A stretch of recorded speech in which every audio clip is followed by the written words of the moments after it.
오늘 에스라 4장 17절부터 22절 보겠습니다. 에스라 4장 17절부터 22절 말씀입니다. 함께 봉독하시겠습니다. 왕이 방백 르움과 서기관 심세와 사마리아에 거주하는 그들 동관들과 각 건너편 다른 땅 백성에게 조서를 내리니 일러스되 너희는 평안할지어다. 너희가 올린 글을 내 앞에서 낭독시키고 명령하여 살펴보니 과연 이 성읍이 예로부터 왕들을 거역하며 그 중에서 항상 패역하고 반역하는 일을 행하였으며 옛적에는 예루살렘을 다스리는 큰 구당들이 있어서 강 건너편 모든 땅이 그들에게 조공과 관세와 통행세를 다 바쳤도다. 이제 너희는 명령을 전하여 그 사람들에게 공사를 그치게 하여 그 성을 건축하지 못하게 하고 내가 다시 조서 내리기를 기다리라. 너희는 삼가서 이 일에 게으르지 말라. 어찌하여 화를 더하여 왕들에게 손해가 되게 하랴 하였더라.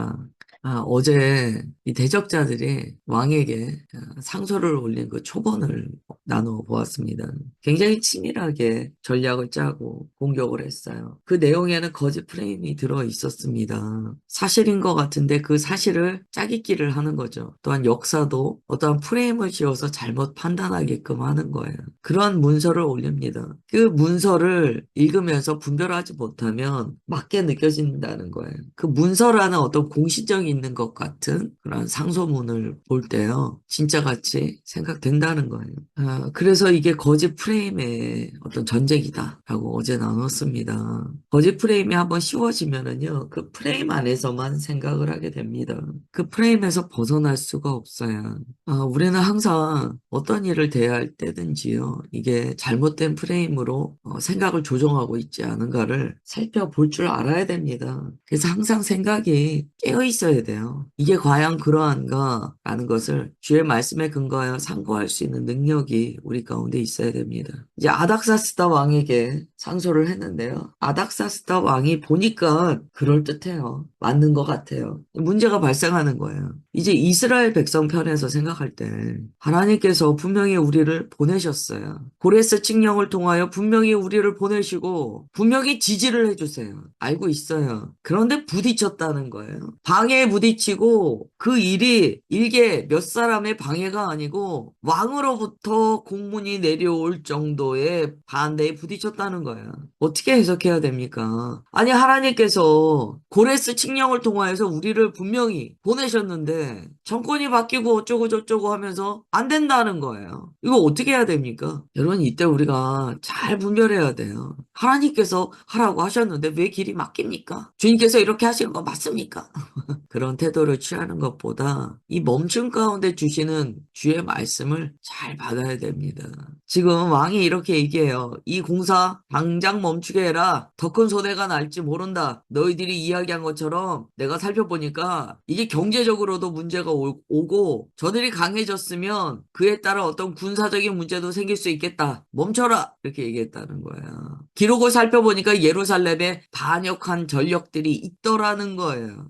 억울하죠. 너무 억울하죠. 또 이 억울함은요, 자칫 하나님을 향하게 됩니다. 아니, 주님께서 하라고 하셨는데 왜 이렇게 안 됩니까? 오늘 우리가 알아야 돼요. 주님께서 하라고 하셨어요. 다 승승장구합니까? 그렇지 않아요. 주님께서 뭔가 우리에게 맡기셨을 때 받으시는 것은요, 성공이 아니에요. 순종이에요. 다시 말씀드릴게요. 성공을 받으시는 게 아니에요. 순종이에요. 우리가 가장 많이 착각하는 게 내가 성공해야 된다라고 생각하는 거예요. 맡기신 일을 내가 멋지게 해내고 그 일을 열심히 해서 결실을 맺어서 드려야지만 그게 순종이라고 생각하는 거예요. 그러다 보니까 안 써도 되는 힘을 사용하고 잔꾀가 나오고 자기 주장이 나오고 내 의가 덕지덕지 붙어버리는 거예요. 지금 이 과정이 왜 필요한가? 하나님께서 왜 이것을 허락하셨는가를 봐야 됩니다. 주님께서는 순종을 받으세요. 성공을 받으시는 게 아니에요. 외부적으로 멈추라고 강압적인 억압이 들어올 때요. 그 멈춤은요, 단순한 멈춤이 아니에요. 이것은 기다림이라고 이야기합니다. 기다림과 멈춤은 달라요. 여러분, 때를 기다리는 사람은요, 멈추는 시간에 그냥 두 손 두 발 놓고 멈춰 있지 않습니다. 아무 생각 없이 시간만 흘려보내지 않는다는 거예요. 하나님 안에서 순종하는 자들은 이러한 멈추어야만 하는 일들이 발생했을 때 겉으로 볼 때는 멈춰요. 그러나 그의 이 멈춤과 같은 기다림 안에는요, 마음의 준비 과정이 계속 진행됩니다. 멈춘 게 아니에요. 순종으로 기다리는 자들은 계속 주 하나님 안에 깊이 들어가는 은혜를 경험한다는 거예요. 본문을 다시 한번 볼게요. 17절부터 19절 보면 이제 조사 결과가 통보가 돼요. 이 대적들의 프레임이요, 전체적인 진실이 없어도 돼요. 부분적인 진실만 있으면 설득력을 얻게 된다는 거예요. 100% 진실은 원하지 않는 거예요. 세상 원하지 않아요. 100% 진실은 필요 없어요. 프레임을 씌워서 뒷받침해주는 조그만 단서라도 있으면 믿어요. 이걸 우리가 뭐라고 이야기하냐면 믿고 싶은 것만 믿는다고 이야기해요. 자기 안에 있는 거짓 프레임을 깨뜨리지 않으려고 조그만 단서를 일반화해 버립니다. 그리고 그것을 믿고 싶은 것만 믿는 근거로 삼아요. 일부의 진실이라고 보이겠죠. 단 1%라도 부합되는 어떤 단서를 발견하면 그거 봐, 내 프레임이 맞는 거야 라고 이야기한다는 거예요. 이건 꼭 남의 이야기는 아니에요. 우리도 그렇게 합니다. 얼마나 작은 근거 하나 가지고 밀어붙이는지 몰라요. 우리는 내 머릿속에 벌어지고 있는 프레임 전쟁을 좀 알아야 돼요. 여러분, 왜 우리가 속고 때로 사기를 당합니까? 여러분, 사기당하는 사람은 똑같아요. 이 사기치는 사람들이요, 어떤 프레임을 딱 씌웁니다. 절대 사기를 중심부부터 훅 들어오지 않아요. 프레임을 먼저 가져와요. 생각의 틀을 짭니다. 그리고 그 틀 안에 사고하게끔 꽉 머리를 옥죄어서 껴요. 일단 그렇게 해놓으면 단서 하나만 던져주면 자기가 알아서 결과를 도출해내요. 이 방법을 많이 사용해요. 여러분, 우리가 생각하는 게 다 옳은 것 같아도 주님께 기도해야 됩니다. 주님, 제가 잘못 씌워진 프레임에 딱 맞춰서 생각하고 있는 것이 없습니까? 이 프레임이 딱 짜지면은요, 다 맞아. 그래. 단서 하나만 주면 그렇게 됩니다. 이걸 우리의 마음의 구조에서 많이 깨닫게 되는데요. 여러분, 어떤 일에 대한 근심이 생길 때, 어떤 일에 대한 환호성이 내 마음에 일어날 때 한번 생각해 보세요. 이런 경우가 많아요. 걱정이 생겨요. 일부 근거는 타당해요. 이런 걱정이 있을 수 있습니다. 없어야 한다는 건 아니에요. 그러나 이게 프레임이 씌워진 근심이잖아요. 다 걱정스러워져요. 다. 이것도 큰일이야. 저것도 큰일이야. 이래. 다 몰아간다는 거예요. 지금 왕이요, 딱 그 상황이 됐습니다. 그 문서 정말 쪼가리잖아요. 그 문서의 내용 하나가. 그 문서의 내용을 검증하지 않고 문서가 내게 주어진 프레임을 딱 씌워서 내가 생각하기 시작하자. 너희들 말이 다 맞는 걸. 다 맞아. 기록을 보니까 그것과 부합되는 내용이 있더라는 거예요. 그 성급한 일반화의 오류라는 것이 있어요. 우리가 경험하는 오류 중에 일반화의 오류가 있는데요. 그런 경우가 꽤 있다. 이 교회 안에 어둠의 영이 잘 사용하는 전략이에요. 그렇게 한번 딱 일반화의 오류에 빠지게 해버리잖아요. 사람은 무섭도록 확신 편향이라고 그러죠. 일어납니다. 오늘 말씀은 그러한 모든 상황들을 다 담고 있어요. 결국 이스라엘 사람들의 성전 재건을 제동 걸기 위하여 대적자들은 왕을 사용합니다. 왕의 불안감을 자극해요. 왕이 탁 걸려들었어요. 가만 놔두면 안 되겠어. 불안해. 그래서 그들의 말에 그냥 홀딱 넘어가서 말을 먹는다 그러죠. 그 말을 홀딱 먹어요. 그러고 나서 이스라엘 사람들에게 이제 스톱을 하게 하는 거죠. 행정적으로 그럴 수 있어요. 그런데 이것이 지금 하나님의 말씀과 긴장 관계에 놓이게 됩니다. 주님의 말씀과 대립각을 세우게 돼요. 22절에 보면 급기야 이렇게 얘기합니다. 너희는 삼가서 이 일에 게으르지 말아라. 어찌 화를 더하여 왕들에게 손해가 되게 하랴 하였더라. 강하게 감독하라고 이야기하는 거예요. 강하게 저들을 저지해라. 강하게 저들에게 밀어붙여라 라고 이야기한다는 거예요. 이스라엘 사람들이 딱 낙심할 수밖에 없는 상황이 왔어요. 강경 집행을 하는 때까지 이르는 저항에 부딪히게 됩니다. 그러나 이제 우리가 여기서 알아야 돼요. 하나님의 일을 하는데 이렇게 뭔가 스톱의 사인이 와요. 방해를 하는데 저들이 승승장구해요. 아니, 하나님의 일인데 왜 이렇게 강하게 부딪히지? 여러분, 이때 가장 어리석은 게요. 하나님의 말씀 자체에 대한 신뢰도가 떨어지는 게 가장 큰 문제예요. 여러분, 이것은요, 당연하게 여겨야 돼요. 어떻게 하나님의 일에 대적이 일어나지 않습니까? 당연하잖아요. 하나님의 일이 일어나는 것을 세상이 원합니까? 원하지 않죠. 당연해요. 그런데 이러한 대적에 나의 마음이 휘말려 버리면 어떻게 됩니까? 마음에서 낙심하고 불안해하고 기다리는 것이 아니고 그냥 멈춰버리는 무기력의 상태에 빠질 수 있다는 거예요.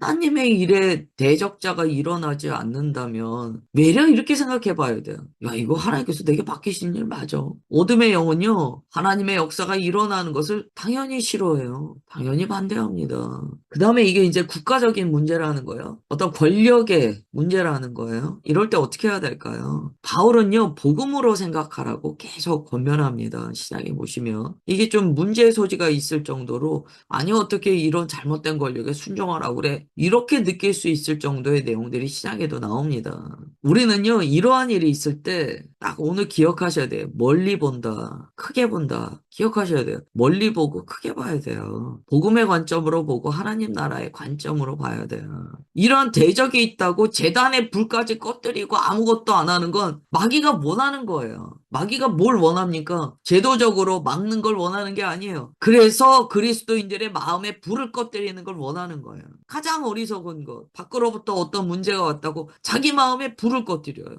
자기 마음에 낙심하고 불안해하고 오히려 하나님과 멀어져요.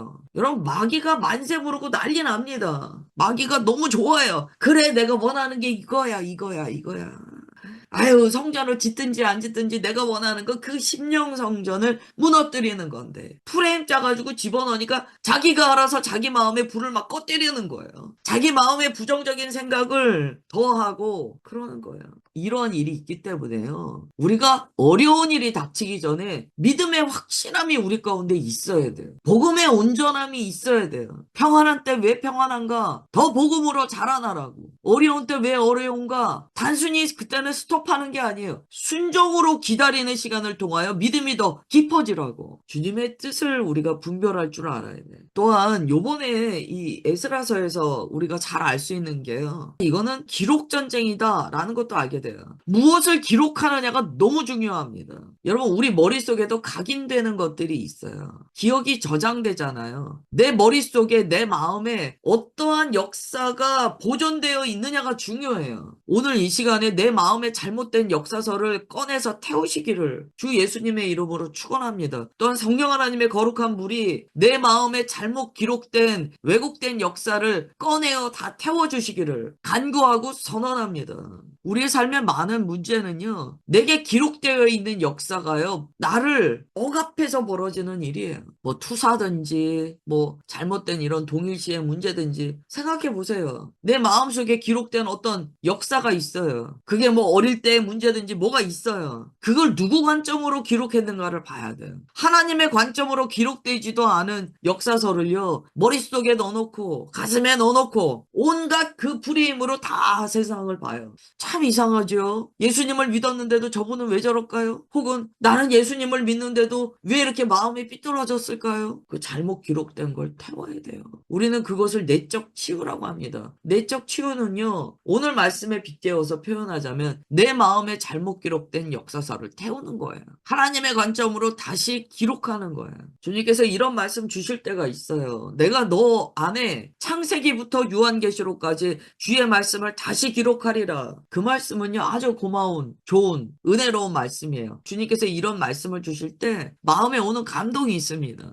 왜 이렇게 말씀하시는가? 그동안 창세기서부터 요한계시록까지 잘못된 관점으로 기록된 것들이 있다는 거예요. 우리말 속담해요. 먼 눈에 뭐만 보인다. 그럴 수 있다는 거예요. 왜 먼 눈에 뭐만 보입니까? 뭐가 있으니까 뭐만 보인다는 거예요. 이 프레임 전쟁, 기록 전쟁을 잘 생각하십시오. 이제 에스라서에 따르면 뭐든지 다 될 것 같았던 이 고레스 칙령.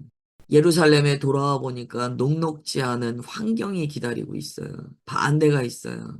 그럴 때, 그럴 수 있지. 이것을 통하여 주님께서 내게 무엇을 하기 원하시는가 여쭤봐야지. 주님, 이 일을 어떻게 받아들여야 될까요? 그냥 마음의 순종이라는 태도가 있으면은요, 사실은 참 심플해요. 성냥불 하나 켜진 거에 그냥 집 날아간다고 막 그러는 게 아니고, 그저 주님께 여쭤보는 거예요. 하나님께서는 이러한 방해들을 사실은 허락하셨다. 기억하십시오. 주님께서는 우리의 순종을 받으시는 거지, 우리의 성공을 받으시는 게 아니에요. 이 번영신학이 왜 생깁니까? 마치 성공을 받기 원하시는 하나님인 것처럼 프레임을 딱 짰어요. 그리고 자기 탐심의 성공을요, 다 프레임에다 넣어서 하나님께서 원하시는 거라고 자꾸 이야기하는 거예요. 뭐 어제 오늘 이 내용은요, 사실은 많이 계속해서 좀 다뤄야 되는 내용이에요. 신앙생활에 있어서 너무나 많이 속는 내용들이기 때문에, 우리가 어떨 때 속는가가 잘 조명된 말씀이기 때문에, 우리는 이러한 중지 명령이 있을 때 이렇게 반응해야 됩니다. 첫 번째, 내 심령 성전에 불을 지켜라. 진짜 명심해야 돼요. 시험만 있으면 마음에 불이 꺼지는 그리스도인. 낙심할 수 있어요. 그런데 마음에 불부터 꺼뜨려요. 아니, 어떻게 그렇게 마귀가 좋아하는 일을 하는지 몰라요. 참된 그리스도인은요, 문제가 생길수록 심령 성전의 불을요, 더 밝힙니다. 더 예배하고, 더 엎드려요. 두 번째, 잘못된 프레임으로 내 심령에 잘못 기록되지 않도록 방비하면서 혹여 내 마음에 잘못된, 왜곡된 기록이 없는지 찾아서 뽑아버려야 돼요. 분별입니다.